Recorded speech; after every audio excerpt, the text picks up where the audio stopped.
Abran su Biblia, por favor, a 2 de Samuel, capítulo 23, y vamos a entrar en nuestro estudio. Bendito Padre Celestial, gracias por esta mañana una vez más, y gracias por habernos llevado a través de todo lo que es la vida de David, y ahora que nos estamos aproximando al final, Señor, yo sé que tienes más lecciones que enseñarnos a través de su vida y a través de sus experiencias. Así es que, Señor, pedimos que por el poder de tu Espíritu sigas abriendo nuestros ojos, nuestra mente y nuestro corazón a lo que a través de David nos quieres enseñar el día de hoy, en el nombre de Cristo Jesús. Amén. Muy bien, la semana pasada estuvimos en el capítulo 22 de 2 de Samuel. El capítulo 22 es un salmo que David escribió como un cántico de liberación al estar viendo hacia atrás a su vida y ver cómo Dios intervino en cada una de las diferentes pruebas y situaciones por las que él había pasado. Vimos cómo en ese canto él básicamente habla acerca de la gracia de Dios y cómo la gracia de Dios es tan inmensa que puede cubrir hasta los pecados más pecaminosos y más grandes que podamos cometer. Y si alguien necesitaba de la gracia de Dios era David, ¿verdad? Porque como sabemos, al estudiar su vida había cometido bastantes pecados y algunos pecados muy serios. Bueno, pues en el capítulo 23 sigue hablando acerca de las últimas palabras de David. Y tenemos que recordar que David, como vamos a ver más adelante, David no solamente era rey de Israel, David no solamente era un salmista o un cantor de Israel, alguien que componía salmos para el Señor, salmos de alabanza, salmos de adoración, salmos en los que le pedía su ayuda. David también era profeta. Y algunas de las cosas que vamos a ver en este capítulo especialmente son cosas proféticas. Sí, yo creo que David, como muchos de los profetas, no sabían que lo que estaban hablando, lo que estaban diciendo, de hecho iba a tener un cumplimiento futuro. Lo estaban viendo y lo estaban hablando y lo estaban escribiendo como que era algo para ellos únicamente.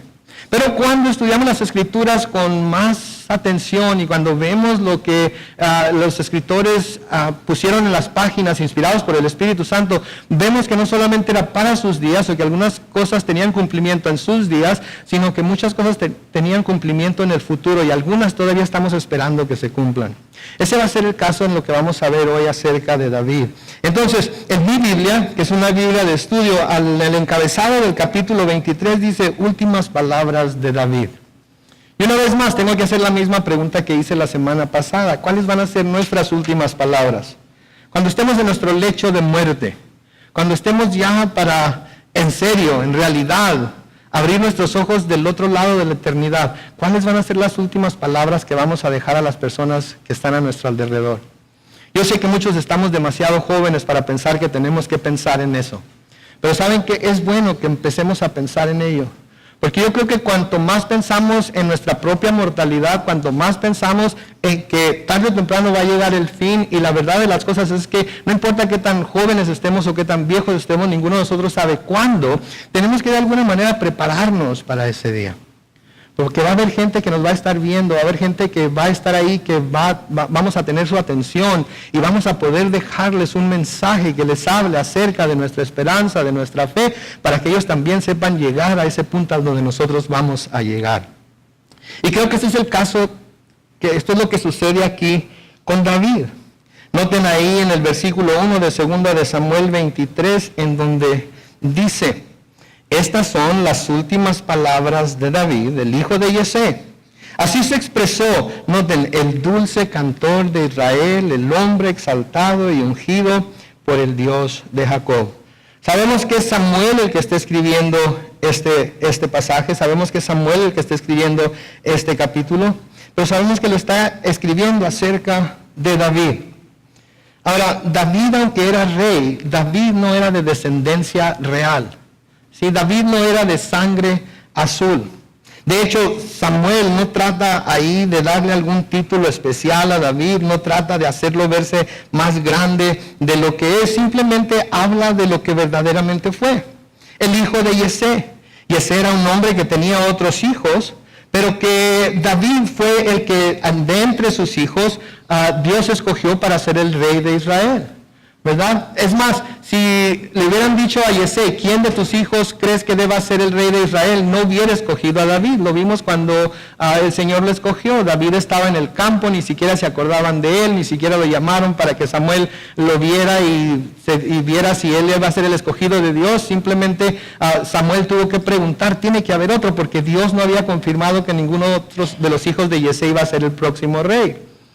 Finalmente Yesé dice, sí, tenemos al menor que está en el campo con las ovejas. Y Samuel le tiene que decir que venga, que lo traiga, porque lo necesita ver.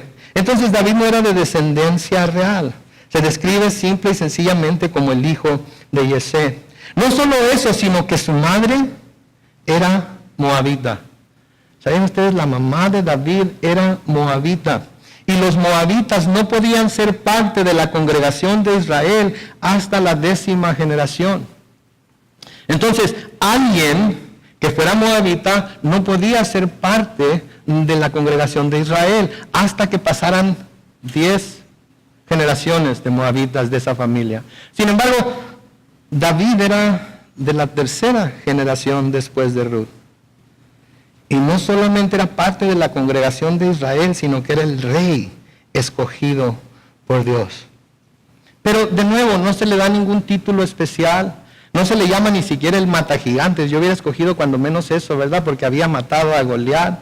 No se le llama un gran guerrero, que de eso también le quedaba porque hubiera sido apropiado, porque lo era. Simplemente es el hijo de Yesé, el dulce cantor de Israel. Pero luego noten lo que dice la siguiente parte del versículo 1.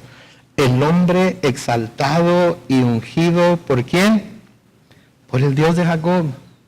Y una vez más, creo que esto nos debe de hablar a nosotros y debe de recordarnos que Dios es el que exalta. Dios es el que levanta. Y Dios es el que hace caer también. Si Dios es el que tiene el poder, Dios es el que tiene el control. Hablamos mucho, ¿verdad? No te preocupes, Dios tiene el control. No te preocupes por ello, Dios tiene el control. No te desesperes, Dios tiene el control. Bueno, si vamos a creer eso, entonces creemos que Dios tiene el control de todas las cosas y no llega nadie al poder sin que Dios sepa y Dios haya permitido que llegue, y nadie cae del poder sin que Dios sepa y Dios permita que caiga, y muchas veces es Dios mismo el que exalta con su mano de poder y Dios mismo el que humilla también con su mano de poder. Entonces, si vamos a creer que Dios tiene el control de todo, Dios tiene el control de todo. Eso no quiere decir que no oramos, eso no quiere decir que no le pedimos a Él que obre dentro de lo que está sucediendo en nuestra casa, en nuestro estado, en nuestro país, etc. Pero quiere decir que Él tiene el control y como soberano debemos de rendirle el control a Él. Entonces esto nos recuerda que Dios es el que exalta, ¿sí? Y fue lo que en cuanto a posición había puesto a David en donde estaba. La decisión de Dios de escogerlo a él para ponerlo en el trono. Es más, si se acuerdan ustedes, en 2 de Samuel, capítulo 7, en los versículos 8 y 9, noten lo que dice ahí, 2 de Samuel 7, 8 y 9, dice, dile también de mi parte, yo, el Señor de los ejércitos, te saqué del redil y te quité de andar tras las ovejas para ponerte a gobernar a mi pueblo Israel. Yo he estado contigo por donde quiera que has andado. He destruido a los enemigos que has enfrentado y te he rodeado de gran fama. Te he hecho famoso entre los famosos. O sea, fue Dios. No fue las grandes habilidades que tenía David para matar gigantes. No fue las habilidades que tenía para tocar el arpa, para escribir cantos o para escribir salmos. Fue Dios. Y Dios le había dado todos esos dones y todas esas habilidades porque Dios sabía que un día lo iba a escoger y lo iba a usar grandemente y por eso impartió todos esos dones a David. Ahora, nosotros, conforme vamos viviendo nuestra vida, nos damos cuenta de que tenemos dones, ¿no es cierto? Nos damos cuenta de que hay ciertas cosas que nos vienen muy fáciles. Sí, nos damos cuenta de que hay ciertas cosas que podemos hacer mejor que otros, ¿sí? Y yo me pongo a pensar cuántas veces cuando nos damos cuenta de que tenemos un talento, cuando tenemos una habilidad, la que podemos hacer mejor que otras personas, cuántas veces nuestro primer pensamiento es, Dios me lo dio para darle gloria a Él. Dios me lo dio para servirle a Él, para servirle a su pueblo, para exaltarlo a Él, para llevar el conocimiento de Dios a aquellos que no lo conocen. Esa es la razón por la que tengo este talento, es la razón por la que tengo esta habilidad. Si vemos la mentalidad del mundo, cuando alguien en el mundo descubre que tiene un talento, ¿qué es lo primero que quiere hacer? Lo quiere explotar para ganar dinero, para hacerse famoso, para que el mundo lo reconozca, etcétera, etcétera, etcétera. ¿No es cierto? De ahí que tengamos shows en la televisión como The Voice, ¿verdad? American Idol, ¿verdad? Todos esos shows que sirven para que aquellas personas que no han sido descubiertas, pero tienen un talento, vayan y revelen su talento y de ahí poder tener la habilidad para ser alguien grande, alguien famoso. ¿Saben que los cristianos no necesitamos ser famosos delante del mundo? Somos famosos delante de Dios. Él conoce nuestros nombres. ¿Sí? Y cuando nosotros usamos nuestros talentos para exaltarlo a Él, para exaltar el nombre de Cristo, para traerle gloria a Él, nosotros no necesitamos buscar la gloria. Él solo, conforme vamos logrando tener la habilidad para recibir halagos, etcétera, etcétera, Él mismo nos va exaltando poco a poco, conforme vamos aprendiendo que el don que tenemos viene de Él y no es innato de nosotros, no es porque nosotros lo hayamos logrado. ¿Sí? Entonces es muy importante que aprendamos de parte de David, ¿sí? Que se reconocía que no había sido él que se había exaltado a sí mismo, sino que Dios lo había exaltado. El profeta Daniel escribe en Daniel capítulo 2, en los versículos 20 al 22, y dice, y dijo Daniel, bendito sea por siempre tu nombre, oh Dios, porque tuyos son el poder y la sabiduría. Tú cambias los tiempos y las edades, y a unos reyes los pones y a otros los quitas. Los sabios y entendidos les das gran sabiduría. Versículo 22 dice, y les revelas lo profundo y lo escondido. Tú conoces lo que está en tinieblas, pues en ti habita la luz. O sea, no hay nada que se pueda esconder delante de Dios. Y Él es el que pone, Él es el que quita, de Él es el poder, de Él es la sabiduría. Y cuando somos entendidos y tenemos los oídos bien sintonizados con lo que Dios está tratando de hacer en nuestras vidas, Él nos premia con más sabiduría todavía y nos revela las cosas profundas que para otros tiene escondidas. A mí me asombra Dios. Cuando nos damos a la tarea de estudiar su palabra, cuando nos damos a la tarea de buscar su rostro, las cosas que nos revela acerca de sí mismo y las cosas que nos revela acerca de nosotros mismos cuando nos entregamos a Él. Yo no creo que haya un solo cristiano que se haya acercado a Dios y que busque a Dios de todo su corazón, con toda su alma, con todas sus fuerzas, al que Dios no le revele que le ha dado ciertos dones y talentos para usarlos para su honra y gloria. Pero ¿saben qué, mis hermanos? No podemos tener esos talentos escondidos ni guardados.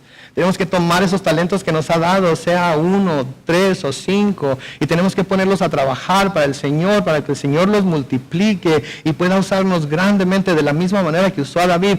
Y no importa que haya fallas en nuestras vidas, porque si algo nos ha enseñado la vida de David es que podemos fallar y de todas maneras Dios nos puede usar grandemente. Y a veces usamos nuestras fallas y nuestras flaquezas como pretexto para no usar los dones que Dios nos ha dado para honrarlo y glorificarlo a Él. Y nos sentimos que somos más pecadores que los demás, que somos más malos cristianos que los demás, que a todos los demás Dios sí los puede usar, pero con lo que yo he hecho, con lo que yo he vivido, con las fallas que yo tengo, con estas faltas que yo tengo, a mí nunca me podría usar. No, mis hermanos, si usó a David, un adúltero y asesino, en la forma que lo usó, también nos puede ayudar a usar a nosotros, aunque hayamos sido adúlteros, asesinos. Lo que hayamos sido, Él nos puede usar y nos puede transformar y usar para su gloria. En el Salmo 75, los versículos 4 al 7, nos advierte y nos dice, a los insensatos les digo, no sean arrogantes, y los impíos no sean orgullosos. No hagan alarde de su poder, no se levanten, no levanten tanto la nariz. ¿Se puede identificar con eso? Gente que anda con la nariz así levantada viendo a la gente así como menos. No levanten tanto la nariz. El versículo 6 dice, el juicio no viene del este, ni del oeste, ni del desierto, ni de las montañas. El juicio proviene de mí, que soy Dios. Y luego noten lo que dice, a unos humillo y a otros enaltezco. ¿Sí? El problema es que a nadie le gusta ser humillado. Levante la mano el que le guste ser humillado, por favor. No, que a nadie nos gusta ser humillado. Pero ¿qué tal si en el plan de Dios está que seamos humillados? ¿Qué tal si en el plan de Dios está que lleguemos al punto en el cual no podamos mostrarnos a nadie de ninguna otra forma más que de una manera muy humilde? ¿Qué tal si ese es el plan de Dios? Entonces no queremos que Dios esté en control. Entonces no queremos que se cumpla su voluntad. No, mis hermanos, no, a veces Él nos humilla. No se los digo como teoría, no se los digo porque alguien me lo haya contado, se los digo porque yo he vivido la humillación de parte de Dios por ser desobediente, por no prestar atención a lo que Él me estaba diciendo, por ir en contra de su voluntad. Él nos hace que caigamos más bajo de lo que jamás nos hayamos imaginado que podemos caer, con el propósito de que cuando estemos allá abajo, el único lugar hacia donde podamos voltear sea hacia arriba. Porque cuando nos volteamos hacia arriba, ¿sí?, es cuando lo podemos encontrar a Él. Porque ¿qué dice aquella oración que llamamos el Padre Nuestro? Padre nuestro que estás ¿en dónde? En los cielos. ¿Sí? Entonces a veces Dios nos hace caer a lugares en donde nunca pensamos que íbamos a caer. Y no necesariamente tiene que ser pecado. ¿Sí? No me malentiendan, no necesariamente tiene que ser pecado. Simplemente lo perdemos todo. Simplemente no nos queda nada de aquello que nos hacía sentirnos seguros, de aquello que nos hacía sentirnos de alguna manera como que ya teníamos todo bien calculado. Y entonces es cuando tenemos que volvernos a Él. Ahora, David es una de las figuras más prominentes de la historia del mundo, de toda la historia del mundo, y sin duda una de las figuras más prominentes y de los personajes más grandes de la Biblia. ¿Sabían ustedes que es el más famoso antepasado de Cristo? ¿Alguna vez han leído en la Biblia que a Jesucristo se le llame el hijo de Abraham, o el hijo de Jacob, o el hijo de Isaac? No, ¿saben cómo se le llama más que todo, cualquier otro nombre a Jesús en la Biblia? El hijo de David. El hijo de David, así de importante es David en la historia de la redención del hombre que Dios ideó.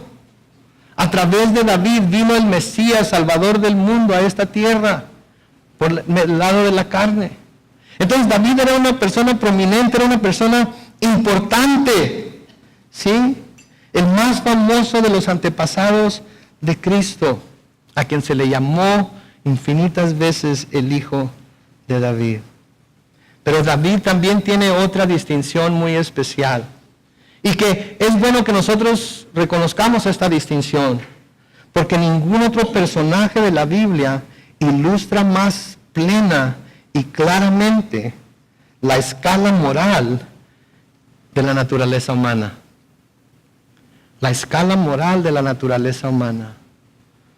Sí, todos sabemos lo que es una escala, ¿verdad? Es como una regla, ¿sí?, que tiene dos puntos, uno al principio, al fin, o como lo queramos llamar. Y en David podemos ver claramente la escala moral de la naturaleza humana. ¿Por qué les digo esto? Pues porque es difícil entender o concebir que el hombre que escribió el Salmo 23, Jehová es mi pastor, nada me faltará.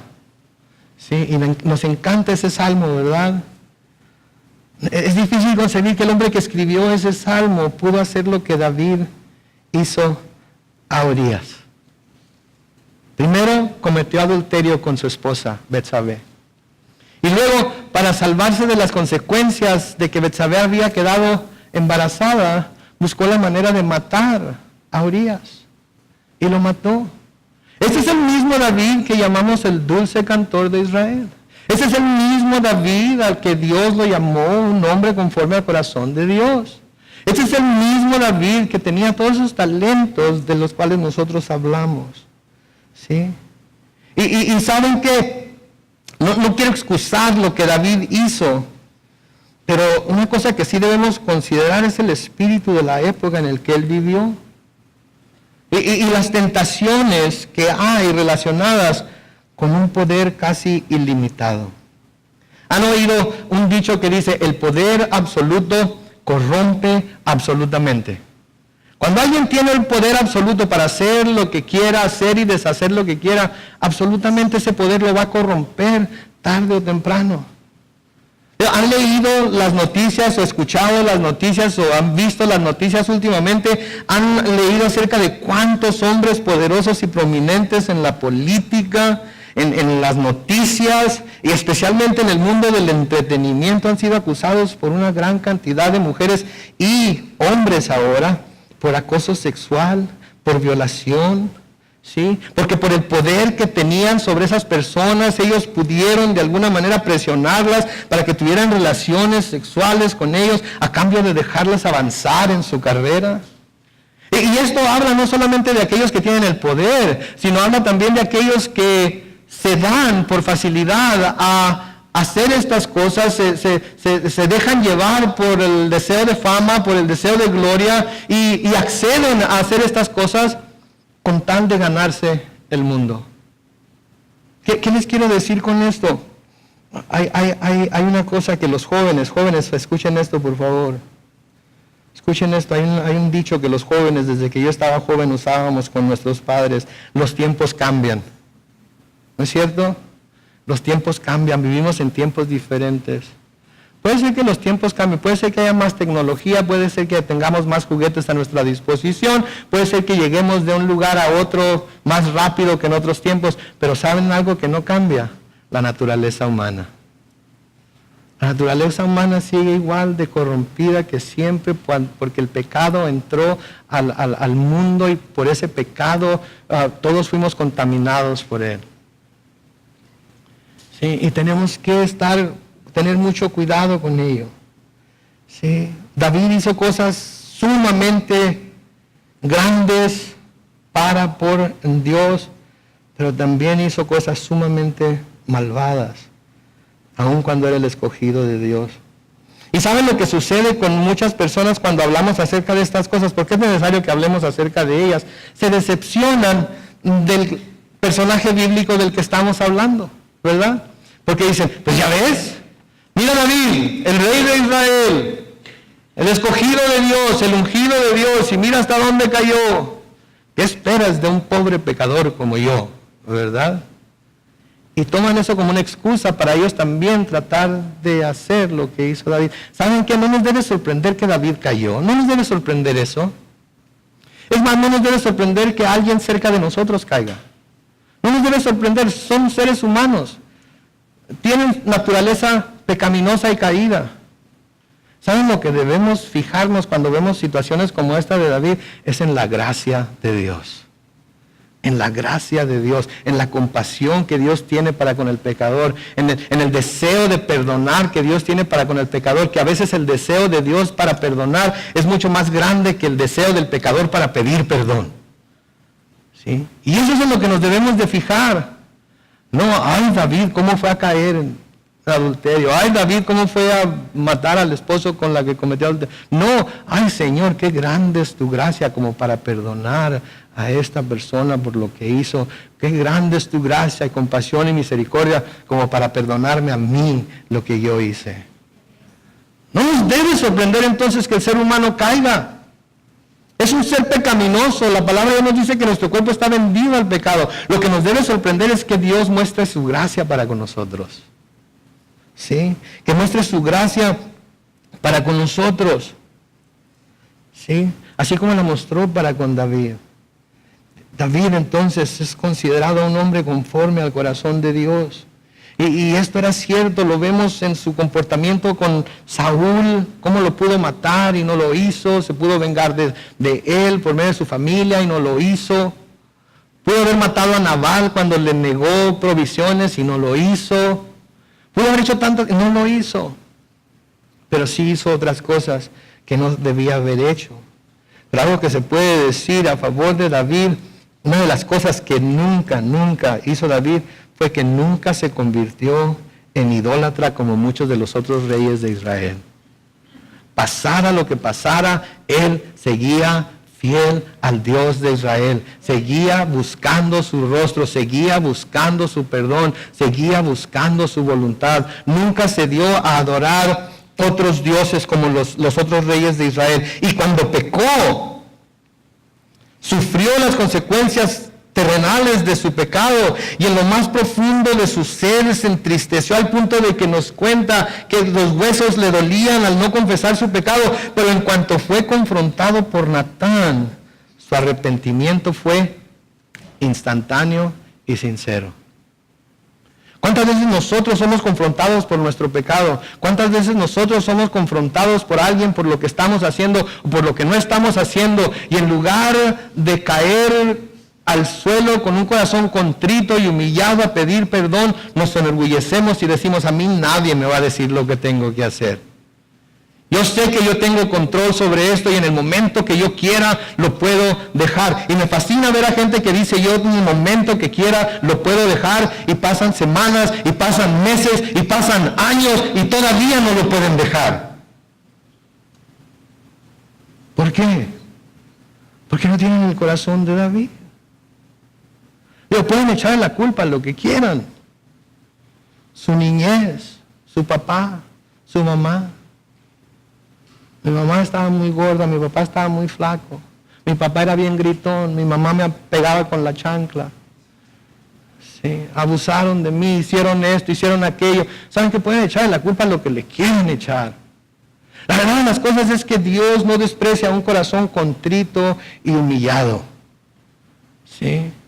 Si somos confrontados con nuestro pecado, si nos está poniendo nuestro pecado delante de nosotros, por grande o pequeño que sea, y no tenemos el corazón para caer arrepentidos delante de Dios, los únicos que tenemos la culpa de la situación por la que estamos pasando somos nosotros mismos.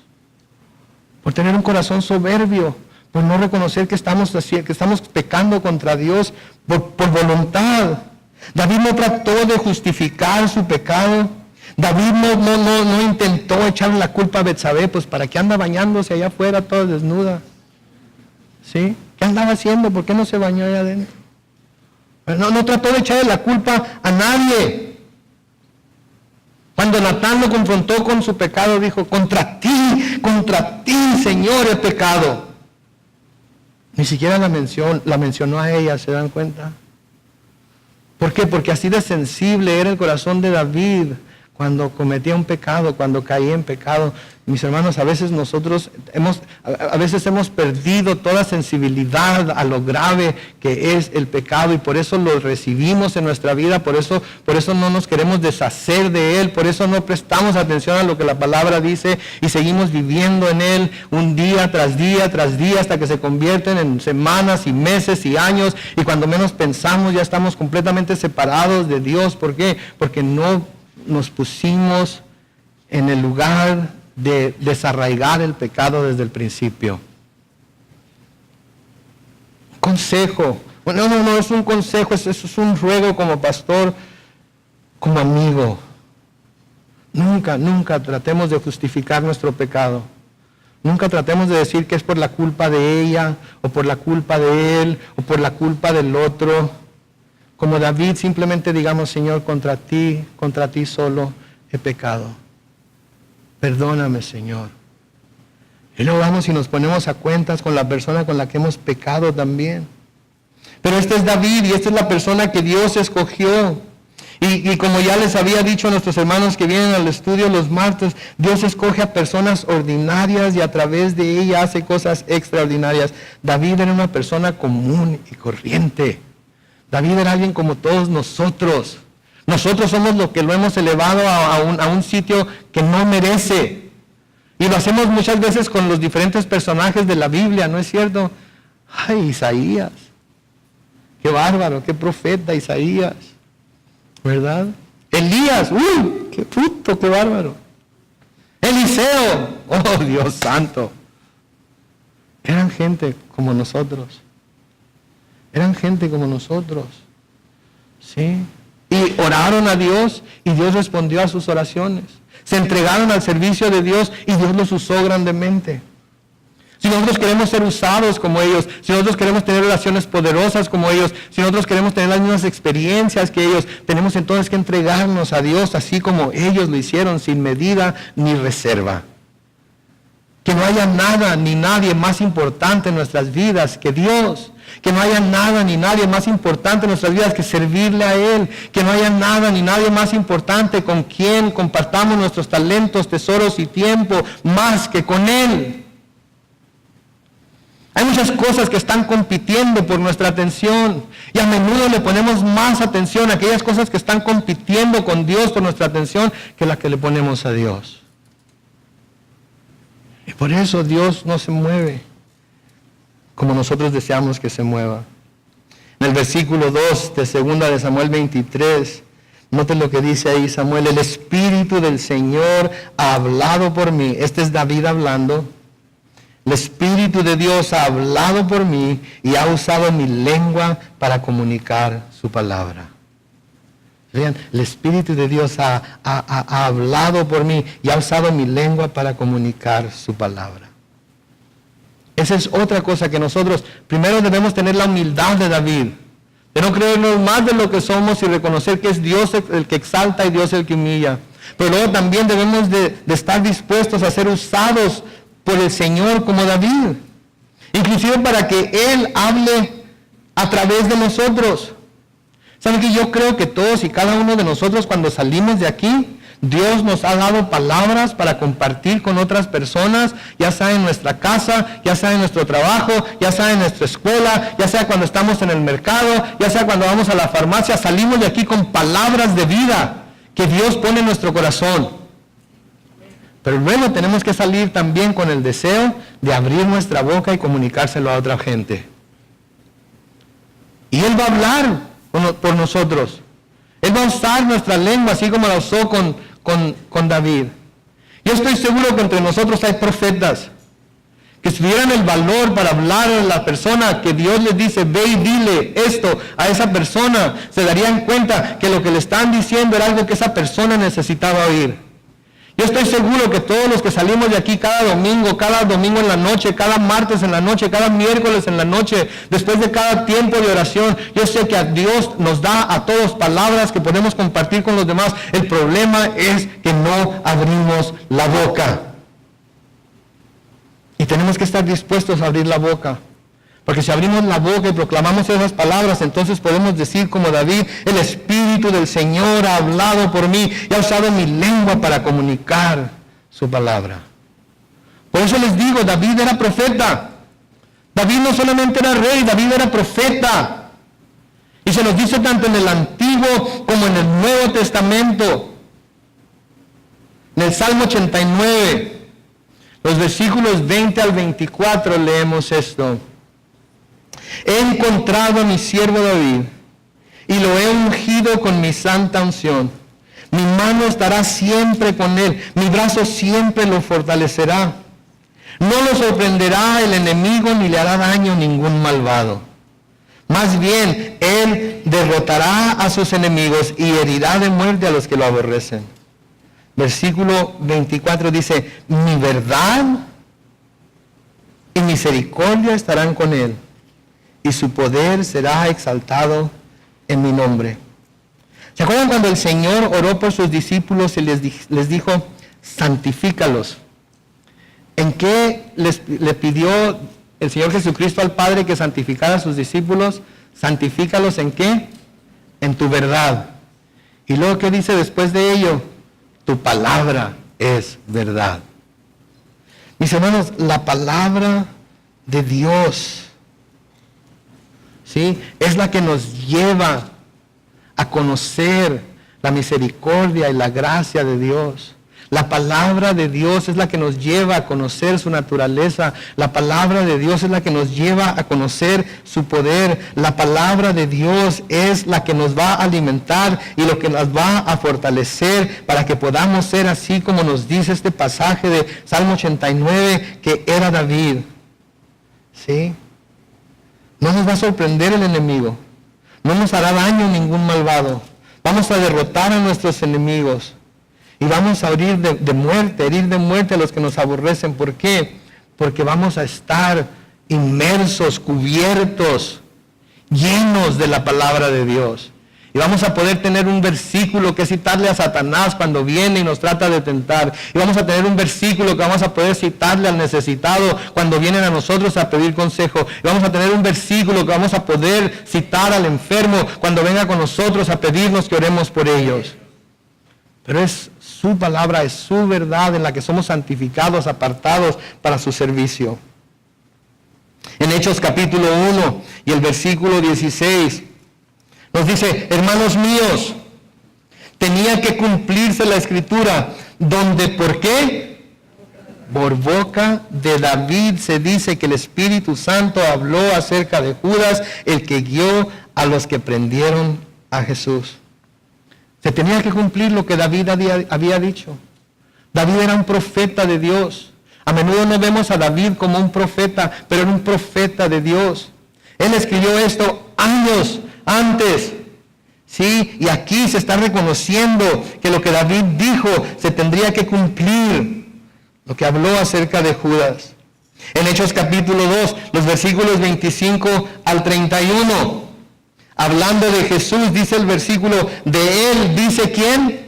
David, de él, dice David. David estaba profetizando acerca de Jesucristo cuando dijo: siempre veía al Señor ante mí, Él está a mi derecha y nada me perturbará. Por eso mi corazón se alegró y mi lengua cantó llena de gozo. Mi cuerpo descansará en la esperanza, porque no dejarás mi alma en el Hades, ni permitirás que tu santo se corrompa.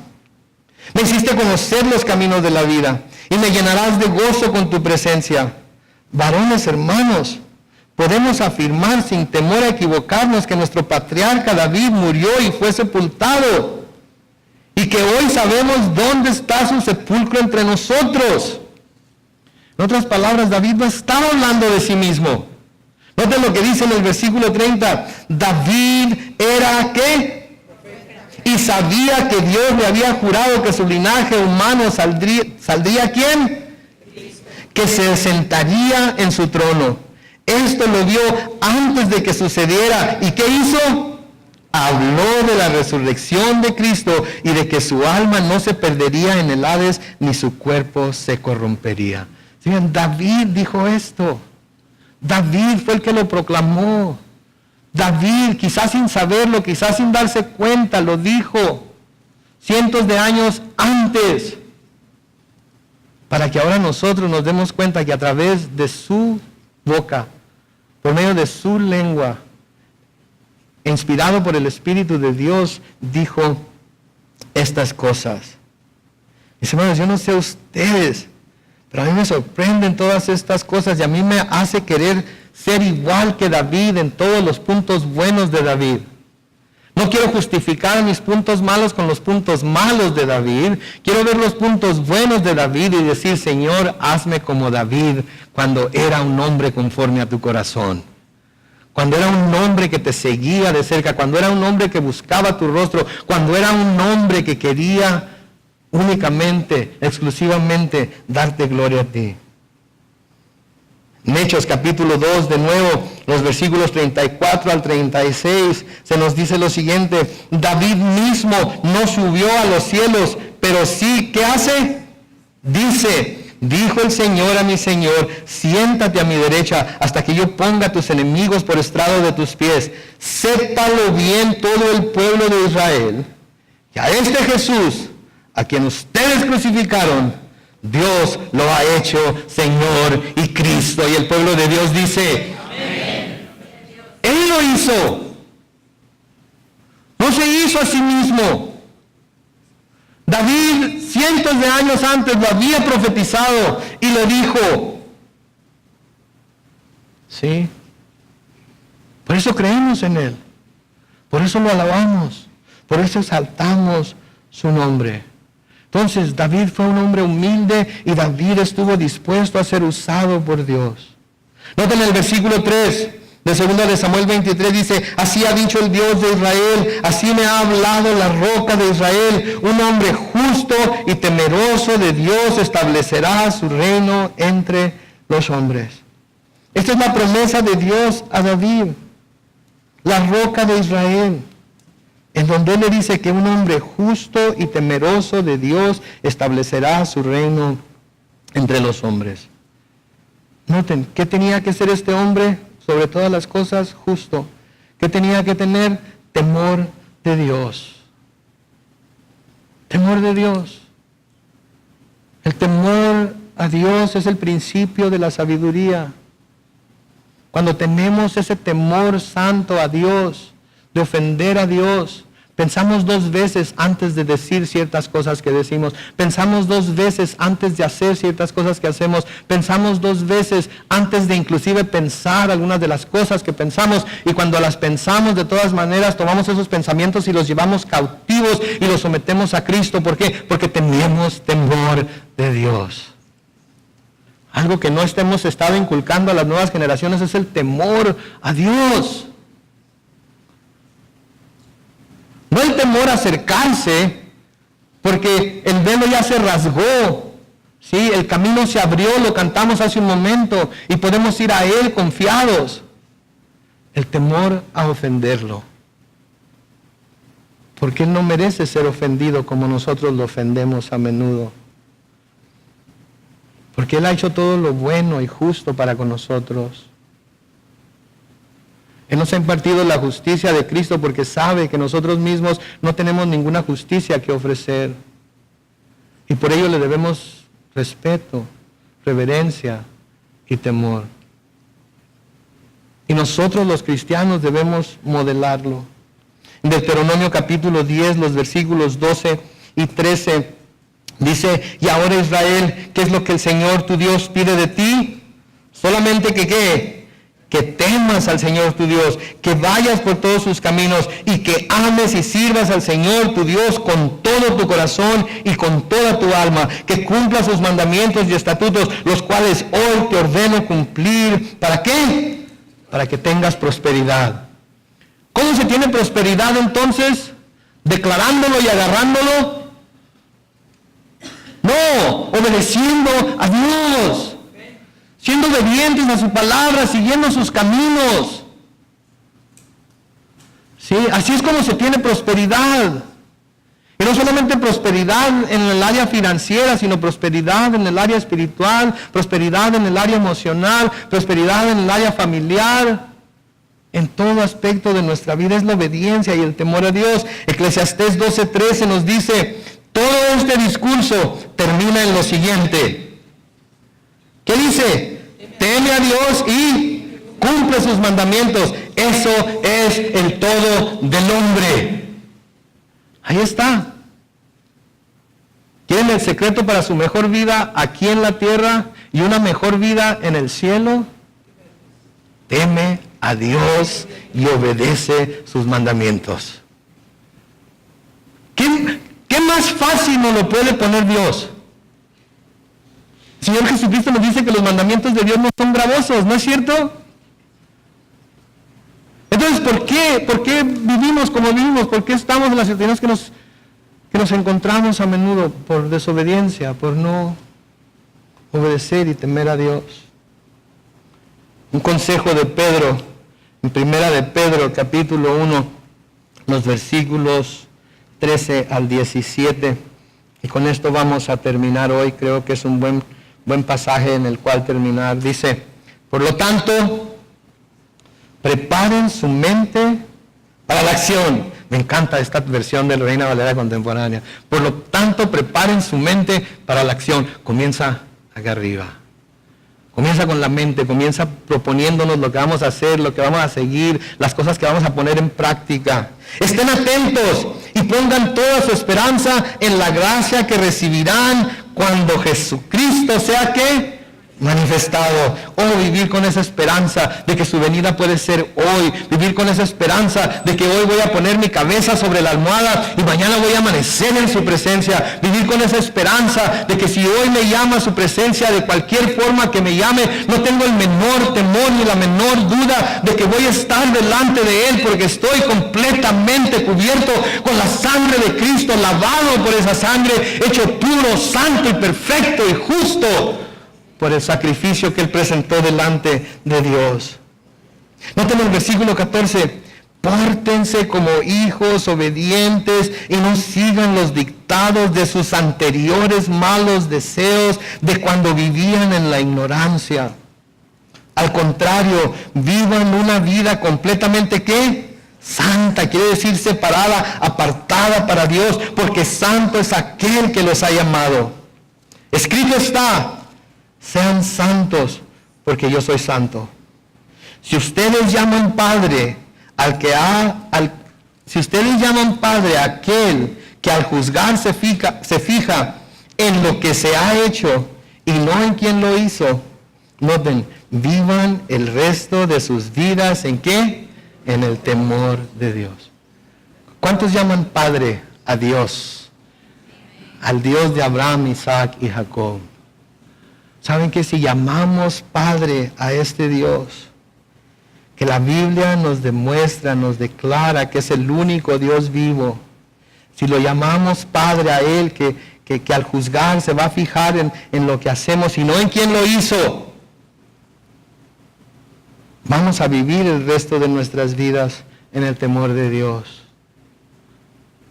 Y cuando nos llame la atención, en lugar de ponernos a alegar con Él y en lugar de darle todo tipo de excusas de por qué lo hicimos o por qué no lo hicimos, simplemente vamos a decir como David, contra ti he pecado. Señor, perdóname. Señor, límpiame. Señor, lávame. Señor, cámbiame. Señor, transfórmame. Porque yo sé que aun cuando mi pecado abunde, tu gracia sobreabunda. Si es suficiente para cubrir el pecado de todo el mundo, es suficiente para cubrir mis pecados, para cubrir sus pecados.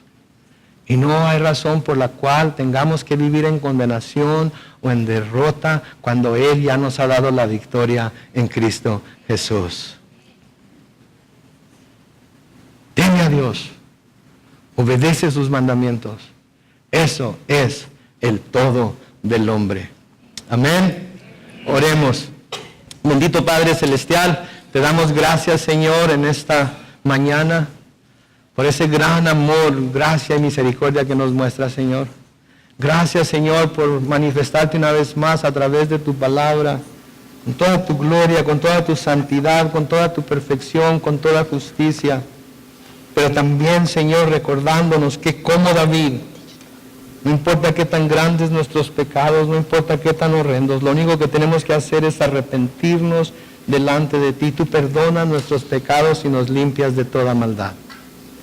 Señor, en esta mañana nos encomendamos de nuevo a ti. Y Señor, yo te pido por cada persona que está aquí presente, Señor, que ahorita está sintiendo en su corazón tu llamado, que ahorita está escuchando la voz de tu Espíritu, Señor, llamándolos al arrepentimiento, llamándolos a que vengan delante de ti, y lo único que hagan es decir, Señor, contra ti solo he pecado. Perdóname. Oh Dios, yo te pido que todos y cada una de las personas que están aquí puedan hacer eso ahorita con un corazón contrito y humillado. Y que podamos todos irnos de aquí, Señor, sabiendo que nos has escuchado, sabiendo que nos has perdonado y que nos has dado la habilidad para vivir el resto de nuestra vida, Señor, temiendo a nuestro Dios y Padre que nos ha salvado por medio de su Hijo Jesús y cumpliendo tus mandamientos. Gracias, Dios, por tu maravillosa gracia una vez más. Gracias, Señor, porque eres bueno y para siempre es tu misericordia. Gracias, Señor, porque tú no nos decepcionas. Gracias porque siempre que llamamos, invocamos tu nombre, tú estás presente. Gracias, Dios, en el nombre glorioso de Cristo Jesús. Y el pueblo de Dios dice...